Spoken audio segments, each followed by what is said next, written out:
Guess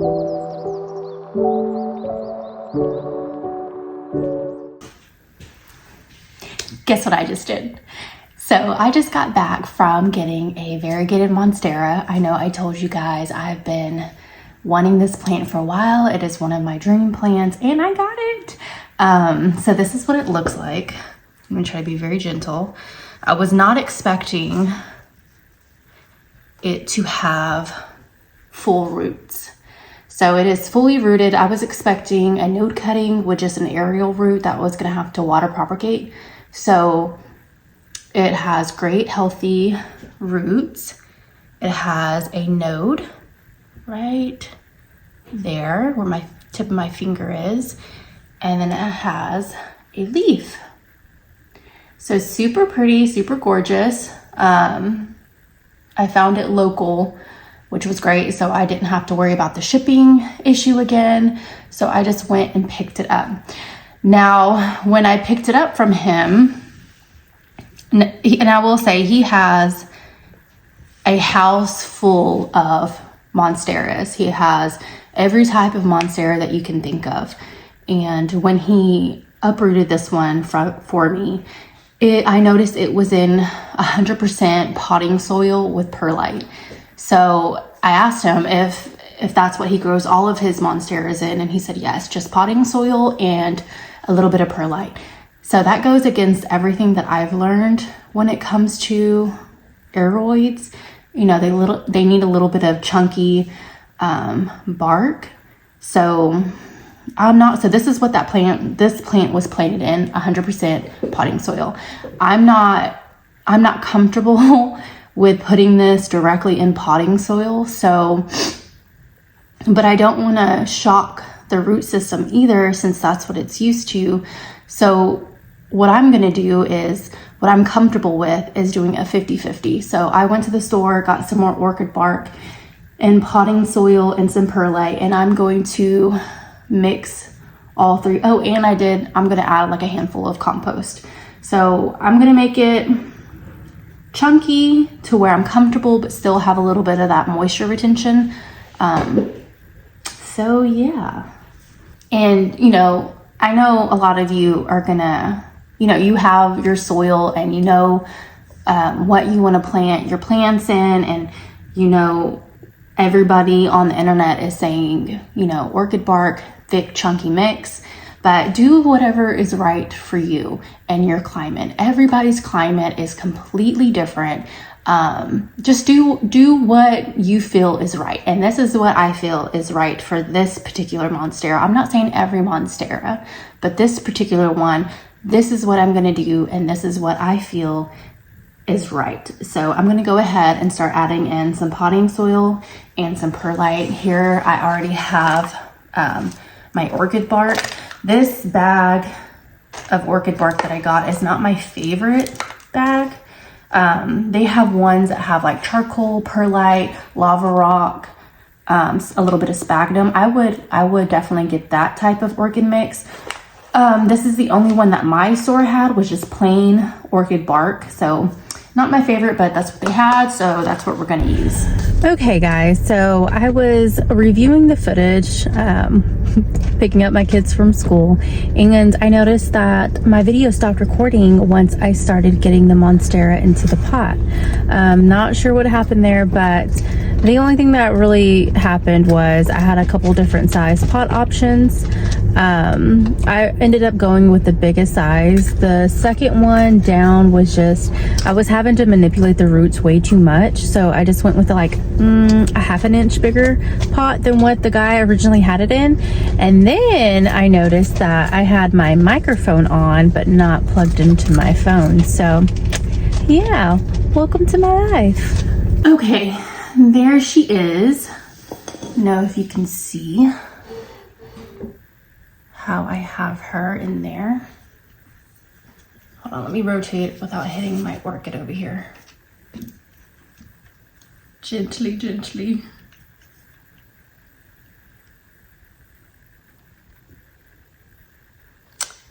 There she is, guys. And since this is new soil and a new plant, I am going to put some granule systemic on top of her soil, and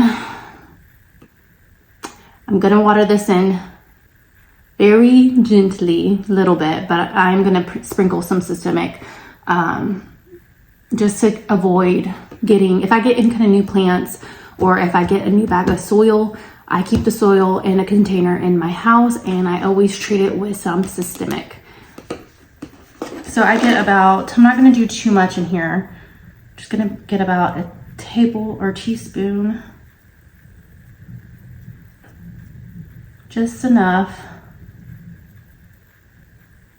to coat the top.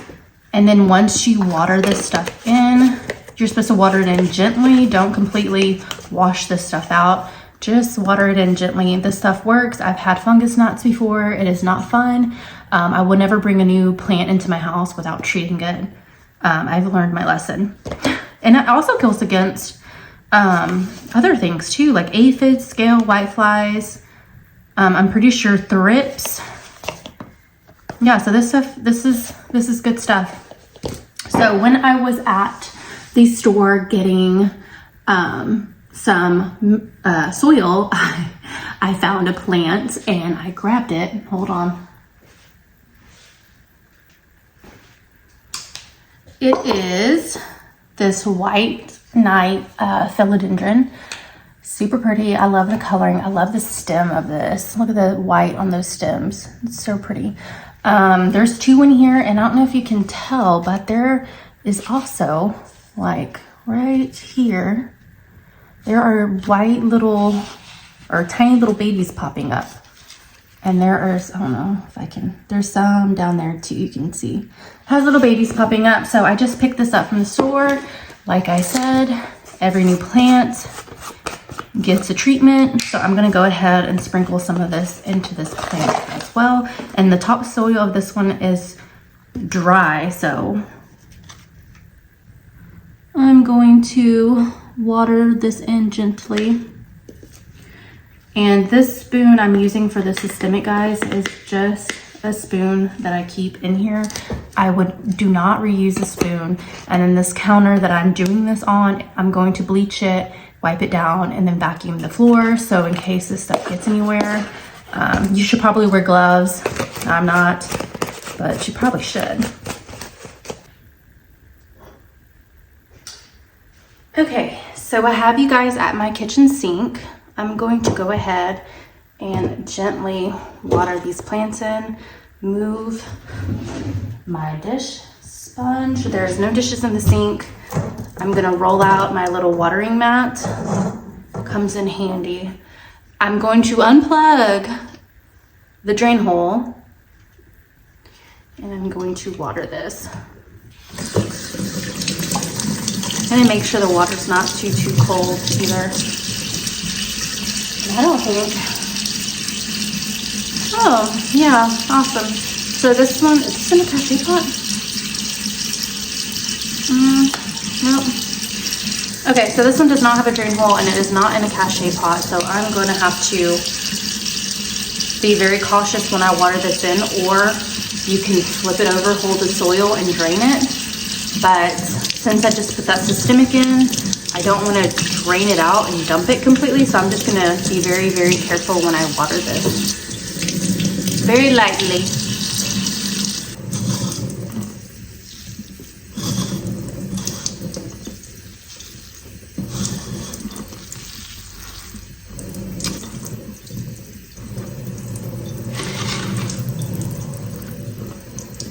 After sit on here and drain out a little bit, and then I'll go put it in its spot in some lights. Where am I gonna put it? I don't know. Might put it in my bedroom, or I might put it here in the living room under those grow lights that I have. Let's go show you how my Hoya's doing, and I repotted my variegated Sigonium. So let me go show you how those are doing. Okay, so here is the Hoya. She's looking great. And check her soil. There she is underneath. She looks good. I know somebody commented on my Hoya video, repotting video, and said that he's almost positive that this Hoya has root rot because of how wet it was whenever I repotted it. No yellowing leaves, nothing like that going on. The soil is, again, completely dried out. Yeah, so she's healthy. I'm not concerned about her having root rot. And also, this pot does have drainage at the bottom. I know I didn't show that in the video, but this is a drainage pot. When I water her, I take her to my sink, I unplug it, and I let her completely drain out. So she's fine. She's doing great. And then let's go show you my repot of my variegated Sigonium. Okay, here is my variegated Sigonium in its new pot. I know that I have a bunch of matching pots, but these pots are awesome because it has a huge wide mouth, so I can stick a bunch of cuttings in it to make a big bushy plant, and it's low profile. So I love these pots. If you guys know of any pots that are similar in decent price, please let me know so I can get different variations of pots. But here are the little nodes that are popping up that started when they started touching the soil. So here are some new little pop-ups. There's some droopy leaves. That's to be expected. It's fine. It's healthy. It's doing great. I wanted to show you guys what I just got at Walmart. I thought these were so pretty. It's just these little clear glass vases. I thought I could, because I wasn't loving this one or this one. They're kind of all different colors. So I was thinking about moving these two to these. And they didn't have a smaller one than this, so that looks way better though than the hodgepodge. And then they also had these black ones, which are gorgeous. I got a black one in the tall one, but it was unavailable. It was out of stock, so I didn't get it. But I thought these were so pretty. There's no drainage holes. So I'm going to transfer my orchids into these. So let me pop one out. And this one doesn't look as bad, but I want to show you guys one that has mold growing on the roots. So I'm just gonna set it in this.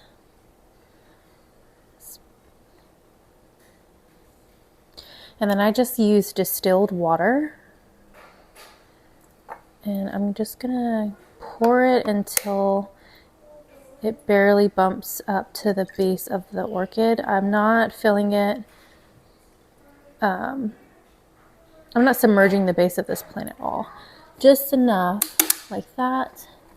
I don't know if you can see.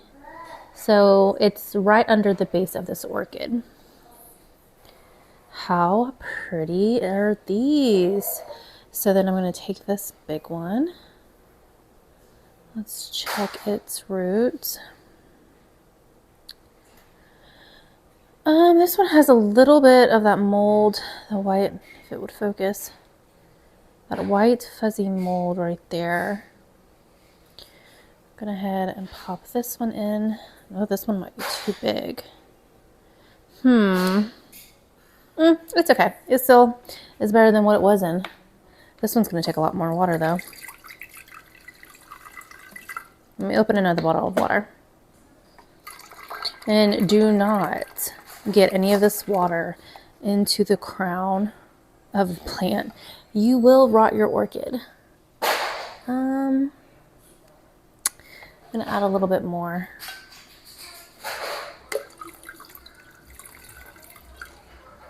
Okay, that should be good. So this looks, to me, in my opinion, I think this looks so much better than these two other containers. But let me guys show you the bottom of this orchid. This one I think has the most white fuzzy mold on it. I'm tempted to put this in some hydrogen peroxide and let it soak to kill off some of that rot. I know that the rot, whenever I switched this to water culture, it was going to rot on me a little bit, especially the roots that were submerged into the orchid mix. So it does say to expect some rotting on your roots, but those look like it's kind of starting to come up, the healthy roots as well. So what do you guys think? Do you think I should put this in some hydrogen peroxide, just the roots, to kind of kill that gunkiness off a little bit? Or just kind of, when I change the water, just rinse them off, which is what I've been doing, is just rinsing it off with water. Okay. All right, so that's it. I just wanted to hop on and show you this cute little thing I found. I'm going to go put these back in their spot. Say bye. Bye. Bye. Farewell. Back away.